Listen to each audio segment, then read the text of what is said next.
Halo, di video kali ini saya bakal review ke kalian HyperOS Lite di Redmi Note 12. Sekitar seminggu yang lalu kita udah bahas cara install HyperOS Lite di Redmi Note 12 ya. Dan di video ini kita bakal lanjut nih review ROM-nya sekalian game test juga. HyperOS Lite ini sepintas memang nggak ada bedanya ya dengan HyperOS Official. Mulai dari UI, home screen, -1 dan lainnya masih sama aja dengan yang official. Bedanya untuk sisinya udah transparan blur secara bawaan dan udah include aplikasi ROM control buat kustomisasi sisinya. Untuk lock screen-nya masih sama aja dengan HyperOS Official. Cuma ada dua pilihan kategori aja. Untuk majalah nggak ada. Kalau pengen fitur yang lebih lengkap sih lebih disaranin pakai yang EU aja. Untuk versinya sendiri pakai versi 1.0.4, base Android-nya Android 14 dan security patch-nya di 1 Februari. Fitur dan settingan yang ada juga nggak beda jauh dengan HyperOS Official. Hanya ada beberapa tambahan aja tapi menurut saya udah bagus banget. Contohnya untuk AOD-nya udah bisa di set di always jadi nggak di limit di 10 detik lagi. Bagusnya lagi, pilihan AOD-nya juga jauh lebih banyak dan kalau kalian bosan dengan pilihan AOD yang ada, kita bisa juga nih download AOD lain dari Theme Store.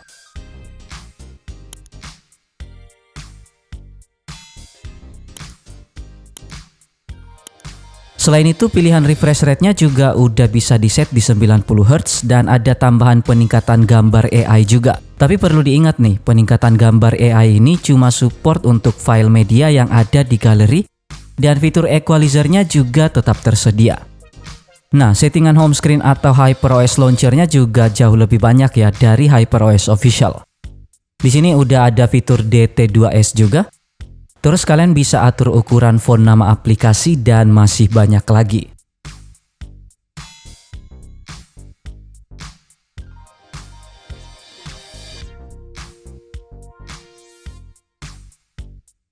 Pilihan recent app-nya juga udah ada iOS style nih yang masih bisa kalian kustomisasi juga.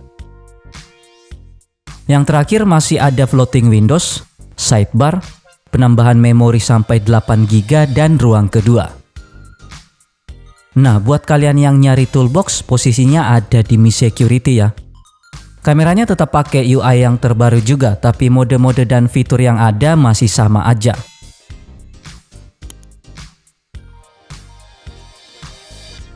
Mode Pro-nya tetap nggak support video, terus perekamannya tetap mentok di 1080p 30 fps aja, dan nggak ada tambahan fitur di mode lainnya. Hasil benchmark tes pakai Antutu 10 di ROM ini masih bisa dapat skor 346 ribuan atau lebih rendah sekitar 8-9 ribuan dari HyperOS Global dan Indo. Untuk throttling selama 30 menit masih bisa dapat rata-rata 158 Jips dengan max performance 82% atau sedikit lebih rendah dari HyperOS Indo dan terpaut jauh dari HyperOS Global. Harus diingat lagi nih, kalau pengujian sintetis kayak gini nggak bisa kita jadiin patokan 100% ya. Karena yang menentukan bagus enggaknya device atau ROM ada di experience langsung. Buat main Genshin Impact, di tes di settingan medium 30 fps masih bisa ngasih gameplay yang lumayan tergolong mulus. Masih mirip-mirip dengan Project Elixir di Redmi Note 10 Pro kemarin. Tapi kalau kalian pengen hasil yang lebih maksimal atau gameplay yang lebih mulus, lebih direkomendasiin buat main di low atau lowest 30 atau 60 fps aja. Di tes 10 menit di Gurun Sumeru masih bisa ngasih suhu dan konsumsi baterai yang tergolong aman. Suhunya stabil di kisaran 38,6 sampai 39 derajat, sedangkan baterainya cuma berkurang 4% aja. Untuk frame rate-nya sendiri masih bisa dapat rata-rata 24,9 fps. Nah, sama dengan yang udah sering banget saya bilang, hasil game test yang ada di video ini mungkin bakal ngalamin sedikit perbedaan dengan yang ada di kalian ya. Karena balik lagi, suhu ruangan tempat kalian main game dan banyak enggaknya aplikasi yang terinstal di HP juga bakal berpengaruh ke performanya. Untuk Mobile Legends saya nggak sempat tes ya, karena nggak sempat buat download full data. Tapi untuk Mobile Legends udah aman juga lah. Kemarin sempat cek settingan grafiknya udah kebuka sampai Super Ultra.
Kalau ditanya mending mana, saya sih bakal pilih HyperOS Lite ini dibandingkan dengan HyperOS Global atau Indo untuk Redmi Note 12. Alasannya simple, ROM-nya jauh lebih smooth dari yang official, sedikit lebih irit dan adem, dan pastinya punya fitur yang jauh lebih lengkap dari HyperOS official. Udah aman banget lah buat dijadiin daily ROM, baik itu buat game tipis-tipis atau aktivitas harian seperti sosmed, chat, nonton, dan lainnya. Dan selama saya pakai ROM ini, saya sendiri belum nemuin kendala apa-apa. Jadi itu dia HyperOS Lite di Redmi Note 12. Terima kasih sudah menonton video ini, tetap positif, rendah hati, dan sampai jumpa di video selanjutnya.